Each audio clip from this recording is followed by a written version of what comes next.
Hello students, तो हम लोग क्वाड्रेटिक इक्वेशंस पढ़ रहे थे और अभी तक हमने जो आपको बताया उसको अगर हम रिकैप करें तो हमने आपको ये बताया कि क्वाड्रेटिक इक्वेशन क्या होती है। X square plus b x plus c is equal to zero के फॉर्म की इक्वेशन को हम क्वाड्रेटिक इक्वेशन कहेंगे। फिर से याद रखिए, a should not be equal to zero. और हमने आपको ये बताया क्वाड्रेटिक इक्वेशन के हमेशा कितने रूट्स होंगे? दो। अगर उसको हम एक को अल्फा मान लें, एक को बीटा मान लें, तो alpha plus beta is equal to minus b by a और alpha beta is equal to c by a. इसके मैंने आपको डेरिवेशन भी बताए, alpha plus beta is equal to minus b by a और alpha beta c by a. इसके हमने आपको एप्लीकेशन भी बताया आईटीजेई क्वेश्चंस में। अब आगे एक अगला कंसेप्ट लेके चलते हैं। अब हम आज पढ़ेंगे नेचर ऑफ रूट्स।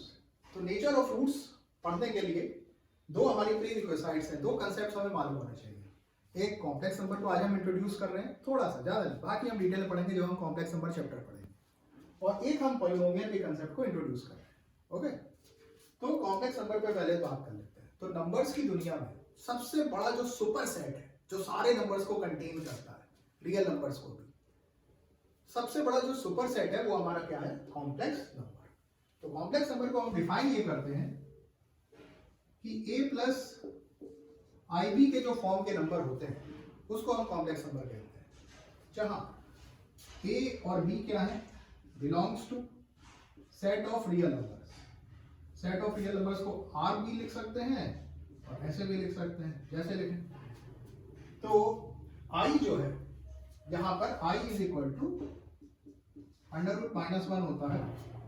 आई हमारा ग्रीक अल्फाबेट आयोटा है, जो भी हमारे इंग्लिश अल्फाबेट आई जैसा है, यहाँ आई ही है, और इसको इमेजिनरी यूनिट भी कहते हैं। ओके, तो अब ये एक बार डेफिनेशन रिकॉल करें कि ए प्लस आई बी के फॉर्म के जो नंबर होंगे उसको हम क्या कहेंगे? कॉम्प्लेक्स नंबर्स, जहां ए और बी रियल है और आई जो है वो इमेजिनरी यूनिट है और i is equal to square root of minus one. अब सबसे पहले देखते हैं कि इनकी जरूरत पड़ी कैसे।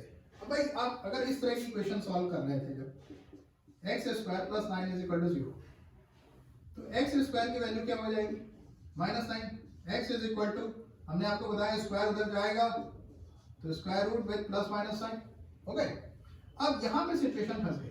अब इसकी वैल्यू 3 भी नहीं ले सकते थे, माइनस 3 भी नहीं। अब यहाँ पर एक कंसेप्ट इंट्रोड्यूस किया हमने आई का, इसको हमने ऐसे लिखा 9 इंटू माइनस वन, और यहाँ पे अब मैंने इसको स्प्लिट किया। ये यहाँ पर एक फाइनल स्टेप है, जिसको अभी हम आगे डिस्कस करते हैं। ये हमेशा जो स्प्लिट है वो नहीं किया जा सकता। कब स्प्लिट कर सकते हैं, कब नहीं, अभी बात होती है इसमें, लेकिन फिलहाल आप ये मान लें कि हमने ये स्प्लिट किया और ये equal to plus minus square root of 9 की वैल्यू 3, और ये हमारी चीज क्या हो गई? आई। अब यहाँ पे जो स्प्लिटिंग है इस पे एक बार बात कर लेते हैं। तो स्प्लिटिंग के लिए रूल ये है कि under root a into under root b is equal to under root a b. ये तभी वैलिड होता है जब ए या बी में से कम कोई एक नॉन निगेटिव नंबर होना चाहिए।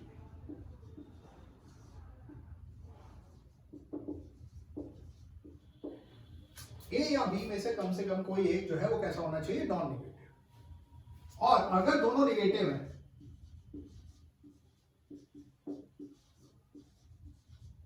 तो ये सिनेरियो हो जाता है। ये सिनेरियो कब है? इसको देख लें, जब a less than 0 and b less than 0। Okay, फिर से देखें, यहां से जब इधर जा रहे हैं तो ये क्या हो रहा है? क्लब हो रहा है। यहां से जब इधर आ रहे हैं तो क्या हो रहा है? स्प्लिट हो रहा है। क्लबिंग और स्प्लिटिंग जब कर रहे हैं तो a या b में से कम एक नॉन निगेटिव नंबर, तो आप सीधे स्प्लिट कर दीजिए या क्लब कर दीजिए। और अगर दोनों निगेटिव हैं a और b, तो माइनस साइन होगा। ओके, इसका डेरिवेशन हम और इत्मीनान से देखेंगे जब कॉम्प्लेक्स नंबर पढ़ेंगे। अभी यहां पर हमने स्प्लिट किया तो देखा ये जो 9 है वो कैसा नंबर है? नॉन निगेटिव, और एक निगेटिव है, तो हमने इसको स्प्लिट कर दिया, कोई दिक्कत नहीं। अब यहीं पर अगर हम देखें, एक स्टूडेंट एक बार एक बहुत बढ़िया गलती करके आया था। देखते हैं गलती क्या की। आई स्क्वायर की जो वैल्यू होगी वो होती है माइनस वन। अब उस स्टूडेंट ने क्या किया? I square is equal to what? I into i under root minus one into under root minus one. अब यहां पे उसने जो है minus one into minus one कर दिया। अब यही गलती कर रहा था क्योंकि उसने यहां पे क्लब कर दिया, और क्लब अगर किया तो वो ये पहला वाला रूल लगा रहा। पहला वाला रूल का वैलिड है जब ए या बी में से कम एक कैसा होना चाहिए, नॉन निगेटिव। यहाँ पर दोनों कैसे हैं, निगेटिव, तो ये लगेगा, तो यहाँ पर एक माइनस साइन और आएगा, तो अब यहाँ पे ये -1 आएगा। उसका क्या आ रहा था सॉल्यूशन, स्क्वायर रूट के अंदर उसने सीधे क्लब कर दिया, ये नहीं देखा कि ए और बी दोनों नेगेटिव है। ए और बी जब दोनों नेगेटिव है तो बाहर एक माइनस साइन और आता है, तो बाहर माइनस साइन आया, तो उसको माइनस साइन को हटा रहा था, तो उसका आंसर 1 आ रहा था। तो आई स्क्वायर इज इक्वल टू 1 वो कह रहा था, जो कि गलत है, और वो पूछने भी आया था कि भाई सर इसमें गलती क्या है, तो उसमें ये गलती थी। तो this is a highly important rule, ये हमेशा याद होना चाहिए। एक बार फिर से रिकॉल करते हैं इसको, √a into √b is equal to √ab। यहां से यहां गए क्लब स्प्लिट, क्लबिंग स्प्लिटिंग आप आराम से करिए, प्रोवाइडेड ए या बी में से कोई एक, दोनों हो तो और अच्छी बात है, नॉन निगेटिव नंबर होना चाहिए। अच्छा, नॉन निगेटिव में आप बिल्कुल कंफ्यूज ना होइएगा, ये नंबर लाइन हमारी ये रहा 0, ये पॉजिटिव नंबर्स रियल नंबर्स, ये negative real numbers. Okay, 0 is neither positive non negative. तो अगर हमने कहा ए जो है हमारा कैसा है, positive, what it implies, a greater than 0।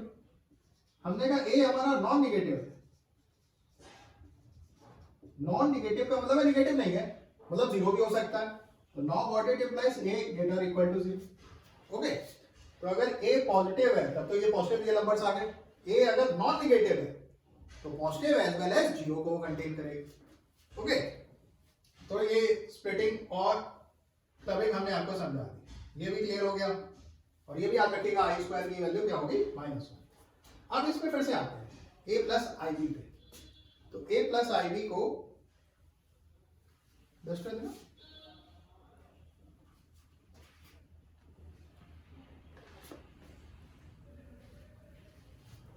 तो अब a प्लस आई बी पे हम थोड़ी और बात कर लें।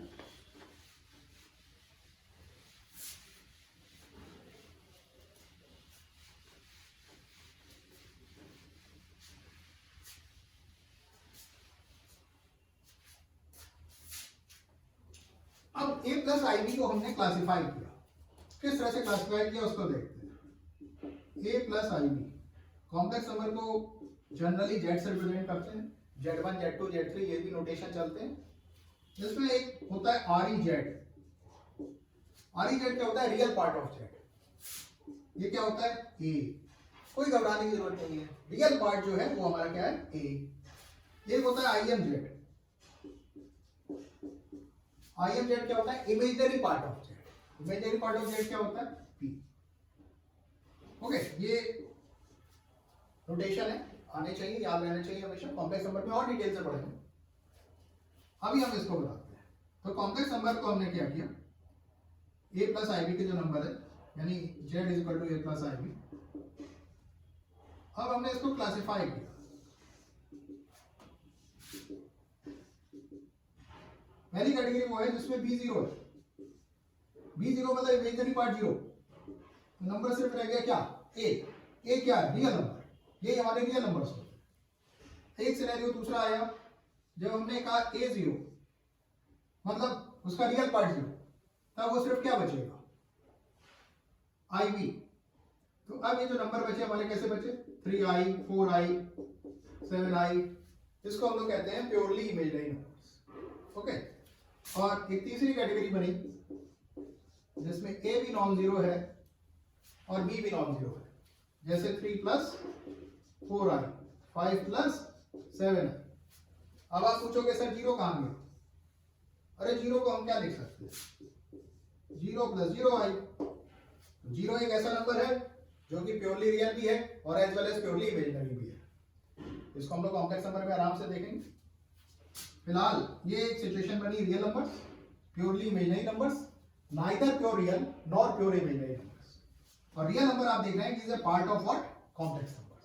ओके, तो कॉम्प्लेक्स नंबर का ये जो कंसेप्ट है इतना काफी है फिलहाल, और अब हम लोग पॉलिनोमियल को इंट्रोड्यूस करते हैं, और उसके बाद फाइनली हम लोग लौटेंगे कहां पे, नेचर ऑफ रूट्स पे। नेचर ऑफ रूट्स पढ़ने के लिए ये दोनों कॉन्सेप्ट्स जो है हम लोग देख रहे हैं, और थोड़ा कॉन्सेप्ट इस तरह से देख रहे हैं कि बस हमें नेचर ऑफ रूट्स समझ में आ जाए। ओके, कॉम्प्लेक्स नंबर एक अलग से चैप्टर होता है, पूरा डिटेल में पढ़ेंगे।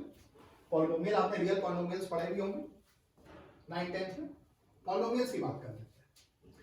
अच्छा, तो पॉलिनोमियल्स में एक होता है रियल पॉलिनोमियल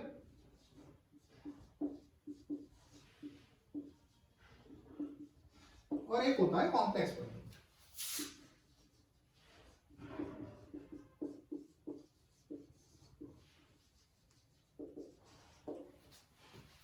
अब डेफिनेशन देखते हैं। डेफिनेशन हमने ये कहा a0 x to the power n plus a1 x to the power n minus 1 plus a2 x to the power n minus 2 plus so on up to a। इस जो form का expression होगा हम उसको represent करते हैं mean wise p of x से, किसी से भी रिप्रेजेंट कर सकते हैं, f of x, g of x, कुछ भी। इस फॉर्म का जो एक्सप्रेशन होगा उसको हम कहेंगे पॉलिनोमियल। पॉलिनोमियल बोला है, रियल है कॉम्प्लेक्स नहीं बोला, पॉलिनोमियल प्रोवाइडेड, ठीक है। जितनी भी पावर्स हैं x की, all powers x, all powers of x must belongs to non-negative integer, non-negative integer मतलब positive integer as well as zero. और पॉजिटिव इंटीजर्स क्या होते हैं? नेचुरल नंबर्स, उसमें जीरो और ऐड कर दें तो समझो का सेट बन जाता है, वो किसका बन जाता है? Whole numbers. तो जो सारी पावर्स हैं वो कैसी होनी चाहिए? Whole numbers. ओके, अब यहां तक दोनों में सेम है, रियल में भी कॉम्प्लेक्स में। अब ये जो कोफिशिएंट्स होते हैं, x जो है वो वेरिएबल है, सिंगल वेरिएबल का ही पॉलिनोमियल लिखा है। दो वेरिएबल के पॉलिनोमियल को जो अभी आ गया है उसको अभी आप सुनिए। ये हमारे a0, a1, a2, an ये हमारे कोफिशिएंट्स हैं। अगर सारे कोफिशिएंट्स, ध्यान दीजिएगा, सारे कोफिशिएंट्स, अगर all coefficients belongs to real number तो हम इसको क्या कहेंगे? Real polynomial. अगर किसी भी एक कोफिशिएंट में आई आ गया तो हम उसको क्या कहेंगे? Complex polynomial. सारे रियल है, ऑल्दो आप कहेंगे जो कॉम्प्लेक्स पॉलिनोमियल है उसके अंदर रियल पॉलिनोमियल भी आ जाएंगे, लेकिन जनरली हम लोग रेफर तब करते हैं कि कॉम्प्लेक्स पॉलिनोमियल का मतलब ये हो गया कि किसी एक कोफिशिएंट में आई आ जाए। ओके, आई आ जाए इसका मतलब एक ऐसा कोफिशिएंट हो जो कि प्योरली रियल ना हो। ओके, या एक ऐसा कोफिशिएंट हो जिसका इमेजिनरी पार्ट जो है वो नॉन जीरो। ओके, इससे बेटर है कि टेक्निकल लैंग्वेज सोचने के आई आ जाए, बस आई मतलब जीरो आई नहीं, आई। ओके, फॉर एग्जाम्पल ये चीज दोनों में कॉमन है, सारी पावर्स हमारी कैसी होनी चाहिए? Non negative integer. सारे कोफिशिएंट्स अगर रियल है तो रियल पॉलिनोमियल, किसी एक कोफिशिएंट का आई आ गया तो हम उसको क्या कहेंगे? Complex polynomial. ओके, एग्जाम्पल बताते हैं। x³ प्लस x की पावर -2। ये रियल और कॉम्प्लेक्स की बात तो छोड़ो, ये पॉलिनोमियल ही नहीं है। ये पॉलिनोमियल क्यों नहीं है? ये पावर देखो, पावर क्या है? Negative integer. हमने कहा नाम नेगेटिव नहीं होनी चाहिए, कैसी होनी चाहिए? Non negative integer. Okay, this is not a polynomial. फिर अगला देखो, x³ प्लस x की पावर 2012। ये पॉलिनोमियल है? बिल्कुल है। ओके, रियल पॉलिनोमियल है क्योंकि सारे कोफिशिएंट कैसे हैं? रियल। कोफिशिएंट्स क्या है? 1 ओवर, यहां 3 कर दें अभी भी पॉलिनोमियल है, रियल पॉलिनोमियल। यहां 4 कर दें अभी भी है, यहां माइनस कर दो अब नहीं है। क्यों? क्योंकि जो पावर है वो कैसी हो गई? Negative integer. पावर कैसी होनी चाहिए? सारी पावर्स जहां जहां भी एक्स आए उनकी पावर जो है कैसी होनी चाहिए? Non negative integer. Non negative integer मतलब जीरो हो सकता है, तो पावर अगर जीरो है तो आपने कांस्टेंट मान लिया उसको। ओके, इसको ऐसे देख सकते हैं ना कि a की पावर है, ये a की पावर, ठीक। अच्छा, ये क्लियर हो गया होगा कि भाई क्या पॉलिनोमियल है, क्या पॉलिनोमियल नहीं है। अब जैसे क्वाड्रेटिक की बात कर लेते हैं, तो क्वाड्रेटिक क्या होती थी? ax² plus bx plus c equal to 0। ये कैसा होना चाहिए? Non zero. अगर a b c रियल है तो ये हमारा पॉलिनोमियल हुआ, ठीक। कैसा? Real polynomial, real quadratic. और अगर a b c में किसी एक में आई आ गया तो इसको हम लोग कहते हैं कॉम्प्लेक्स क्वाड्रेटिक इक्वेशन। ओके, अगर एक्सप्रेशन होगा तो कॉम्प्लेक्स क्वाड्रेटिक एक्सप्रेशन, ठीक। ओके, लेकिन फिलहाल अपने आप को हम कंफाइन रखते हैं एबीसी जब रियल। अगर कहीं आई के लिए कुछ बताना होगा तो हम आपको बता देंगे। तो एक बार जल्दी से रिकॉल करें हम ब्लैक बोर्ड में रब करने से पहले नेचर ऑफ रूट्स पढ़ रहे हैं क्वाड्रेटिक के। दो प्री रिक्विसाइट्स हैं उसकी, कॉम्प्लेक्स नंबर और पॉलिनोमियल। कॉम्प्लेक्स नंबर पे आए a प्लस आईबी के फॉर्म के नंबर कैसे होते हैं, कॉम्प्लेक्स नंबर। a और b कैसा होना चाहिए, रियल। i एक नया कंसेप्ट इंट्रोड्यूस किया, i is equal to square root of -1। i को कैसे रिप्रेजेंट करते हैं, ग्रीक अल्फाबेट आयोटा, जो कि इंग्लिश अल्फाबेट i की तरह होता है। i है क्या, इमेजनरी यूनिट। इसको कॉम्प्लेक्स नंबर को हम लोग जनरली कैसे रिप्रेजेंट करते हैं, जेड से। ये रियल पार्ट हो गया a, जो b का है उसको क्या कहते हैं, इमेजनरी। कई बार बच्चे कंफ्यूज होते हैं कि इमेजनरी पार्ट i b, ना ना ना ना, इसको याद रखने की ट्रिक क्या है, अरे i तो i ही है भाई, दोबारा क्यों लाओगे, ये याद रखने की ट्रिक। ओके, तो फिर हमने z equal to a plus ib को तीन पार्ट्स में ब्रेक किया। तीन तरह के होते हैं नंबर, हमने क्लासिफाई किए। एक सिनेरियो को हुआ जब b 0 है, मतलब इमेजनरी पार्ट को मैंने 0 कर दिया, तो प्योरली रियल नंबर आ गए। रियल नंबर का आगे क्लासिफिकेशन में जब बेसिक मैथमेटिक्स में नंबर सिस्टम पढ़ाऊंगा तो मैं आराम से बताऊंगा, रैशनल इररेशनल, ये सारी डेफिनेशन की बात वहां होगी। फिलहाल मैं ये मान के चल रहा हूं कि आपको रियल नंबर का आइडिया है। एक a0 का मतलब क्या हो गया कि भाई रियल पार्ट 0, तो अब प्योरली इमेजनरी नंबर सही, 3i 4i 7i। अरे एक neither pure real not pure imaginary. और 0 कैसा होगा, both 0 can be written as 0 + 0 है, तो इसका प्योरली रियल नंबर क्योंकि इमेजनरी पार्ट 0 है, और प्योरली इमेजनरी नंबर क्योंकि रियल पार्ट। ओके, और अब हमने पॉलिनोमियल आपको बताया कि इस फॉर्मेट का जो एक्सप्रेशन होगा उसको पॉलिनोमियल कहेंगे। पॉलिनोमियल को दो तरह से क्लासिफाई किया गया, एक रियल पॉलिनोमियल और एक कॉम्प्लेक्स पॉलिनोमियल। और रियल और कॉम्प्लेक्स जो है उसका डिफरेंशिएट जो है वो सिर्फ कोएफिशिएंट्स पे है, पावर नहीं। एक्स की जो पावर है दोनों ही केसेस में कैसी होगी, नॉन नेगेटिविटी या होल नंबर कहें।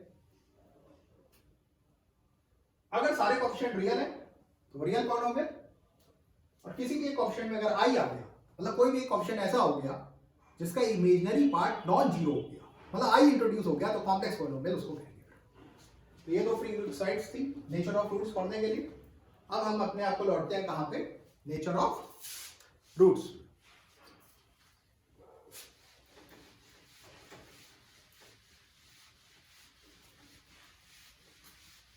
उसके बाद ये क्वेश्चन करेंगे,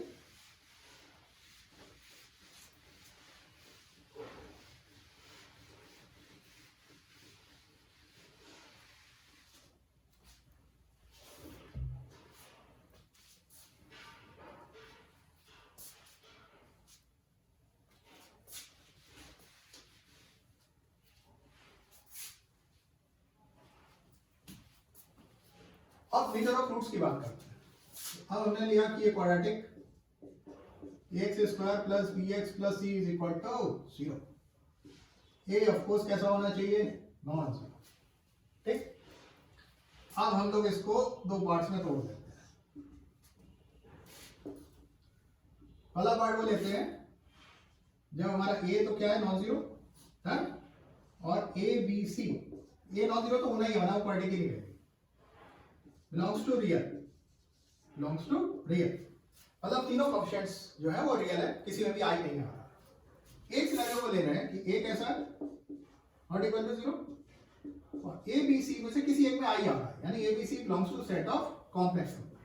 ठीक है, और स्पेसिफिकली बता रहा हूं कि a b c में से कोई एक नंबर ऐसा होगा जिसमें आई आ जाएगा। For example 3x² + 4x + 5 = 0। और ये ABC रियल है, ये तो नॉर्मल सिचुएशन है, जैसे x² + x + 1 = 0। इसका कोएफिशिएंट 1, इसका 1 1, ये तीनों कैसे हैं, रियल।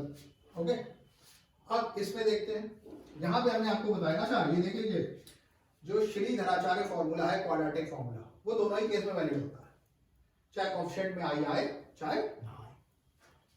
तो ये हमारा फॉर्मूला हो गया, -b + √b² - 4ac/2। ठीक, ये दोनों ही केस में वैलिड है। अब हम आगे देखते हैं, अब इसकी बात कर लेते हैं। b² - 4ac जो क्वांटिटी है, ये कहां से आई, स्क्वायर रूट के अंदर है। इसको हम रिप्रेजेंट करते हैं किससे, कैपिटल D से। इसको कहते हैं डिस्क्रिमिनेंट क्यों कहते हैं? क्योंकि डिस्क्रिमिनेट कर रही है। डिस्क्रिमिनेट किसको कर रही है? रूट्स के नेचर को। कैसे करती है आओ देखते हैं। ठीक, अगेन हम बता रहे हैं कब बात कर रहे हैं, जब एबीसी हमारा कैसा है? रियल। जब एबीसी रियल है, बी स्क्वायर माइनस 4ac को डी कहेंगे डिस्क्रिमिनेंट। ठीक है, इसको डिस्क्रिमिनेंट वगैरह हमेशा ही कहते हैं। अच्छा, ये रूट्स के नेचर को डिसाइड करेगा। कब करेगा? जब एबीसी कैसे हो? रियल। ओके, अब इसको हमने डी लिख दिया, तो अब ये रूट्स हमारे क्या हो गए? Minus b plus minus square root के अंदर डी बाई 2। अब 3 सिचुएशन लेके चलते हैं कि डी जो है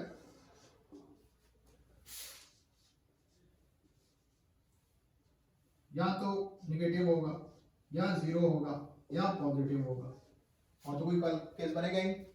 भाई डी है, स्क्वायर रूट के अंदर जो है ये पूरा एक्सप्रेशन को डी खोला, डी या तो पॉजिटिव होगा या कैसा होगा? निगेटिव, या क्या होगा? 0, बस, और तो कोई ऑप्शन है नहीं। अब अगर पहले बात कर लेते हैं डी 0 है, डी अगर 0 है, ये 0 होगा, तो माइनस बी प्लस 0 या माइनस बी माइनस 0, ये तो माइनस बी ही आएगा न्यूमरेटर में। तो दोनों रूट कैसे हो गए? Minus b by 2a।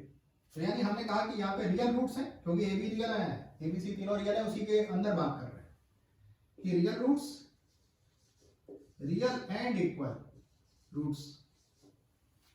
अब अगर डी हमारा पॉजिटिव है, ठीक है सर, पॉजिटिव, डी अगर पॉजिटिव है तो स्क्वायर रूट के अंदर पॉजिटिव पॉइंट ही है, तो आई तो आएगा नहीं कहीं से भी। तो अब हमारे रूट्स कैसे हैं? हमारे रियल है, लेकिन डिफरेंट। डिफरेंट क्यों है? क्योंकि माइनस बी एक बार प्लस रूट डी करेंगे और एक बार minus b minus root D करेंगे। ओके, तो यहाँ पे जब हमारा डी पॉजिटिव है, ये डी की बात होगी। ओके, तो यहाँ पे कैसे हो गए? रियल एंड अनइक्वल रूट्स हो गए। अब निगेटिव है, अगर ये डी जो है वो कैसा है? निगेटिव, तो स्क्वायर रूट के अंदर निगेटिव आई आ गया, आई आ गया, तो अब हमारे रूट्स कैसे होंगे? कॉम्प्लेक्स। कॉम्प्लेक्स कहने का मतलब ये है कि कॉम्प्लेक्स का जो कॉम्प्लेक्स नंबर कहने का मतलब ये है कि जो उसका कॉम्प्लेक्स नंबर का इमेजिनरी पार्ट जो है वो नॉन जीरो है, मतलब उसमें आई वाला टर्म आ रहा है। ओके, तो अब यहां पे रूट्स कैसे होंगे? कॉम्प्लेक्स रूट्स होंगे, कॉम्प्लेक्स रूट्स, और इस तरह से कि having imaginary part having non zero imaginary part, ऐसे कर दो, having non zero imaginary part. Okay, और इसको जनरली हम लोग कॉम्प्लेक्स, हम कॉम्प्लेक्स बोल रहे हैं, इसका मतलब है कि हम रेफर तभी कर रहे हैं कि आई का अस्तित्व है, क्योंकि वरना वो आई का अस्तित्व, आई का कोएफिशिएंट अगर 0 होगा फिर तो वो रियल नंबर ही होगा ना। ओके, अब एक सबसे इंपॉर्टेंट फंडा, आज का फंडा, आज की इंपॉर्टेंट लाइन यही है सबसे। अगर किसी एक कोएफिशिएंट में आई आ गया तो भैया ये डिस्क्रिमिनेंट की थ्योरी जो वर्क है, डिस्क्रिमिनेंट की थ्योरी ये वर्कआउट नहीं करती। इसको फील भी कर सकते हो, फील ऐसे कर सकते हो कि मान लो ये पॉजिटिव है स्क्वायर रूट के अंदर, यहां बी में आई आ गया, तो आपने तो कह दिया स्क्वायर रूट के अंदर पॉजिटिव है, रियल रूट हो गए, लेकिन यहां आई आ गया बी में, अब बी में आई आ गया तो रूट कैसे हो गया? Complex number. आप तो चिल्ला रहे हो कि रियल है, नहीं, कैसे हो गया? कॉम्प्लेक्स।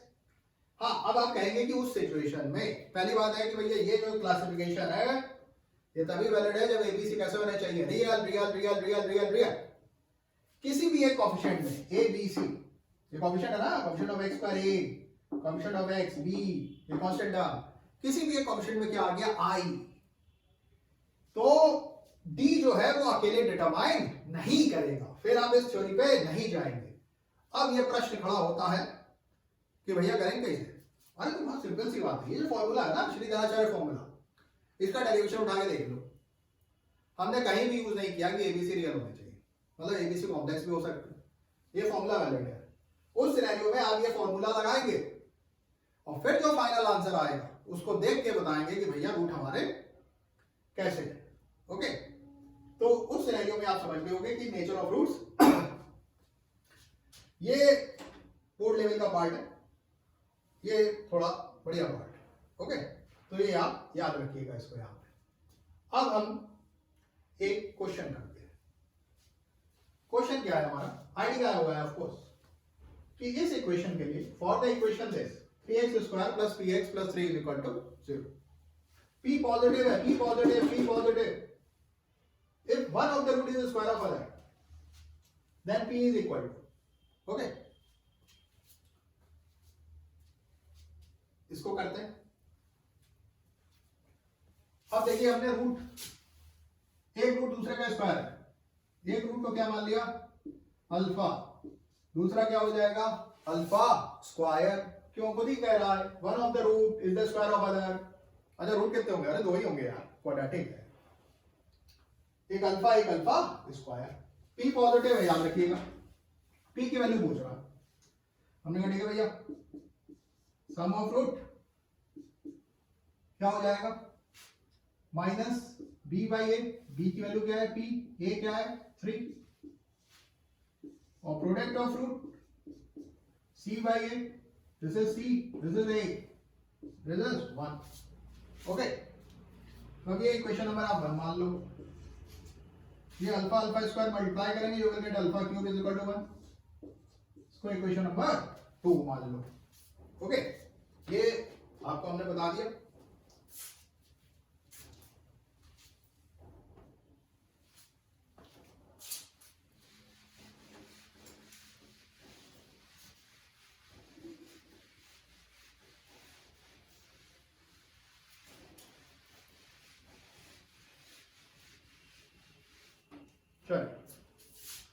अब alpha cube is equal to 1 है, ये कैसी इक्वेशन है क्यूबिक, तो इसके कितने रूट होंगे 3, ओके। इसको हम लोग समझते हैं आराम से, alpha cube is equal to 1 को एक बार इसको अभी रोक लो, पहले थोड़ा सा कंसेप्ट अलग से देख लो, मैं आपको बता भी चुका हूं फिर बता रहा हूं। Degree of polynomial equation, poly stand for polynomial, degree of polynomial equation. तो हमने आपको ये बताया था सिंगल वेरिएबल इक्वेशन की बात हो रही है, हाईएस्ट पावर ऑफ वेरिएबल या हाईएस्ट पावर x अगर लेके चल रहे हैं तो highest power of x is known as degree of equation. इसीलिए क्वाड्रेटिक कैसी होती थी सेकंड डिग्री। क्यूबिक इक्वेशन क्या है, हाईएस्ट पावर क्या होगी 3, तो ये लिखा x cube plus x square plus 1 is equal to 0, और याद कर दो। तो cubic equation highest power x की क्या है 3, तो कैसी इक्वेशन है क्यूबिक। क्यूबिक इक्वेशन डिग्री देख लो ना, डिग्री क्या होती है हाईएस्ट पावर ऑफ x, ये। और ये थर्ड डिग्री इक्वेशन है, कितने रूट्स होंगे हमेशा 3, क्यों, क्योंकि एक फार्मूला है थ्योरम है फंडामेंटल थ्योरम ऑफ अलजेब्रा का एक्सटेंडेड पार्ट है, ये है ना डिग्री। पॉलिनोमियल इक्वेशन है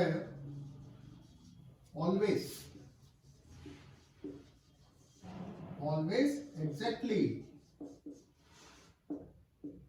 n रूट्स कैसे हो सकते हैं, रियल भी हो सकते हैं और कॉम्प्लेक्स भी हो सकते हैं, ओके। और पॉलिनोमियल इक्वेशन कैसी हो, रियल पॉलिनोमियल इक्वेशन हो या कॉम्प्लेक्स पॉलिनोमियल इक्वेशन, यार उसमें आप कंफ्यूज ना होइए, अभी आपने आपको रियल पे कन्फाइंड रखिए। कॉम्प्लेक्स जब किसी भी ऑप्शन में आ ही आ जाएगा तो हम लोग कॉम्प्लेक्स नंबर में डिटेल्स पढ़ेंगे। तो अब इससे ही क्लियर है क्यूबिक इक्वेशन के हमेशा कितने रूट्स 3, 4 डिग्री इक्वेशन को हम लोग बाई क्वाड्रेटिक कहते हैं, या इसका एक और नाम होता है क्वार्टिक, उसके हमेशा कितने रूट्स होंगे 4, ओके। तो क्यूबिक के हमेशा कितने रूट्स 3। अब हम इसको देख लेते हैं, पहले हमने कहा x cube is equal to 1, cubic equation है, कितने रूट्स होंगे 3, क्यों क्यूबिक है, क्यूबिक क्यों है भाई, हाईएस्ट पावर क्या है x की 3। इसको सॉल्व करते हैं, तीनों रूट निकालते हैं, तो x cube minus 1 is equal to 0। अब आपने फॉर्मूला पढ़ा होगा a cube minus b cube का, a minus b, a square plus b square plus ab। यहाँ पे इसको हम लोग फैक्टराइज करेंगे by using this formula x minus 1 x square plus x plus 1 is equal to 0। दोनों 0 हो सकते हैं, आइदर से 0 और डेट 0, और वो सारी पॉसिबिलिटी लेके चलेंगे x इक्वल टू 1, और यहाँ पे ये देखें तो यहाँ पे x की वैल्यू क्या लगाएंगे minus b plus minus under root b क्या 1 minus 4ac by 2a minus 1 plus minus this is what square root of minus 3 by 2। यहाँ पे देखें माइनस 1 प्लस माइनस, यहाँ पे स्प्लिटिंग हो जाएगी 3 इंटू माइनस 1। अगले स्टेप में स्प्लिटिंग करते हैं, तो ये क्या आ जाएगा -1 प्लस माइनस i√3/2। ओके, तो अब इस क्यूबिक इक्वेशन के 3 रूट हो गए। एक तो ये रहा 1, 2 ये रहे -1 प्लस i√3/2 -1 माइनस i√3/2। अच्छा होता क्या है, ये रूट है ना हमारे -1 प्लस i√3/2 और -1 माइनस i√3/2। इसमें से किसी को भी आप ओमेगा मान लो तो दूसरा क्या हो जाएगा ओमेगा स्क्वायर। अगर ओमेगा ओमेगा स्क्वायर नोटेशन पे आप ना पढ़ो, आप सिंपली इस नंबर का स्क्वायर करो, आपको ये मिलेगा। इस नंबर का स्क्वायर करो, ये मिलेगा। किसी को भी ओमेगा मान लो, दूसरा क्या होगा ओमेगा स्क्वायर। तो कई लोग ये रटे रहते हैं कि ओमेगा कौन सा होता है प्लस वाला। अरे नहीं भाई, किसी को भी ओमेगा मान लो, दूसरा क्या है ओमेगा स्क्वायर।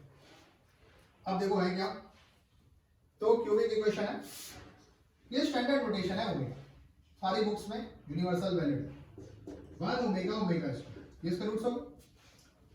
अच्छा ओमेगा ओमेगा स्क्वायर इसका रूट है, तो इसको क्या करेंगे सेटिस्फाई। तो यहां पे एक इक्वेशन आ जाएगी 1 plus omega square is equal to 0। कुछ नहीं किया, इसके रूट्स निकले, क्या जो निकले उसको हमने एक को ओमेगा मान लिया, दूसरे को क्या मान लिया ओमेगा स्क्वायर मान नहीं लिया। मतलब स्क्वायरिंग करेंगे तो ये आ जाता है, इसकी स्क्वायरिंग करेंगे तो ये आ जाता है।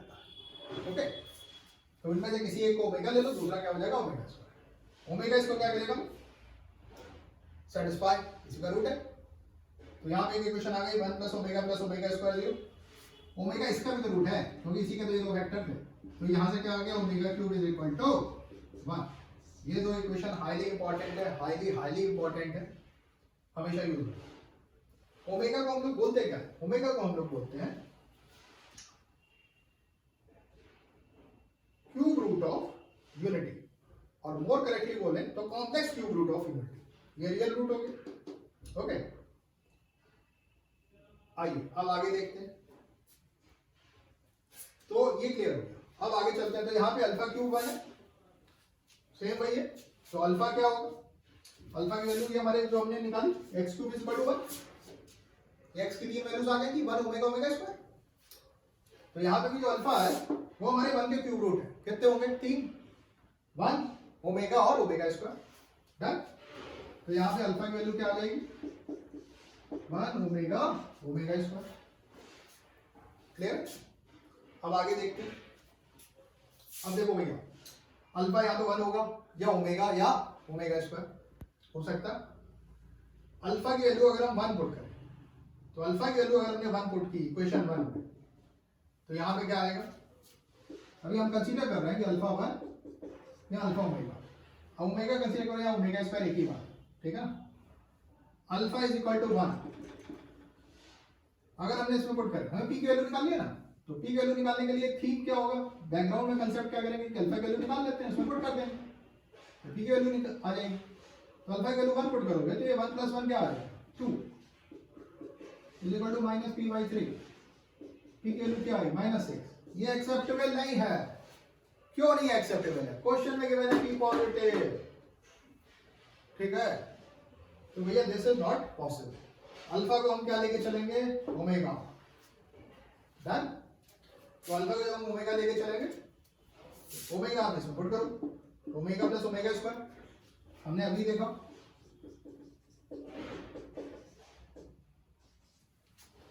कि ओमेगा प्लस ओमेगा स्क्वायर, यहां पे देखिए ओमेगा प्लस ओमेगा स्क्वायर की वैल्यू क्या हो जाएगी -1।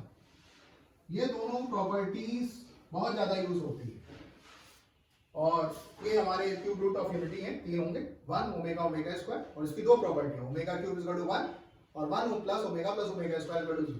ध्यान रखिए। तो यहां से आ जाएगा ओमेगा प्लस ओमेगा स्क्वायर की वैल्यू क्या होगी -1। यहां पर वैल्यू क्या आ गई -1, ये माइनस पी बाई 3। अब हम देखेंगे पी की वैल्यू क्या आ गई 3। तो this is the P positive है, this is the correct answer. So C option is correct. Okay, तो यहां पर एक कंसेप्ट ये यूज हो गया था पॉलिनोमियल का। ये third degree equation cubic equation है, कितने रूट्स होंगे 3। हमने फैक्टराइज किया और फैक्टराइज करते समय ये quadratic I bye using this formula. और अब इसके अगर हम देखें तो यहाँ इसका जो डी है डिस्क्रिमिनेंट वो हमारा नेगेटिव है। तो रूट कैसे होंगे कॉम्प्लेक्स। कॉम्प्लेक्स कहने का मतलब है कि कॉम्प्लेक्स जिसमें आई आ रहा है, यानी जिसका जो इमेजिनरी पार्ट है वो कैसा होना चाहिए नॉन जीरो। ओके, उसके बाद हमने इसको फैक्टराइज किया और ये दो प्रॉपर्टीज हैं हाईली इंपॉर्टेंट। ओमेगा को हम लोग क्या कहते हैं, complex cube root of unity. कोई दिक्कत, क्लियर है ये? अच्छा, अब सीबीएसई में, एनसीईआरटी में कॉम्प्लेक्स नंबर और क्वाड्रेटिक एक चैप्टर है। क्वाड्रेटिक की एक एक्सरसाइज है, उस एक्सरसाइज में जितने भी क्वेश्चन है बस उसमें क्या होगा, रूट निकालने होते हैं और जो डी की वैल्यू है वो कैसी होती है, निगेटिव। और डी की वैल्यू निगेटिव होती है तो उसको आगे सिंप्लीफाई करने के लिए आप स्प्लिटिंग करेंगे और ये बार इतना सा क्वेश्चन है वही बार बार वो कराता है। और ये भी बताएगा कि n डिग्री पॉलिनोमियल इक्वेशन है एग्जैक्टली n रूट्स, रियल और कॉम्प्लेक्स। खैर एनसीईआरटी सीरीज अलग से करेंगे हम लोग बोर्ड लेवल के लिए, अभी हम लोग क्वाड्रेटिक को आईटी लेवल पे ही फोकस करते हैं। ओके ओके स्टूडेंट्स, तो मेरे हिसाब से तो ये समझ में आ गया होगा। थोड़ी अगर स्पीड तेज लगे तो एक बार फिर से रिवाइंड करके सुन लेना। Okay bye, will see you again next part.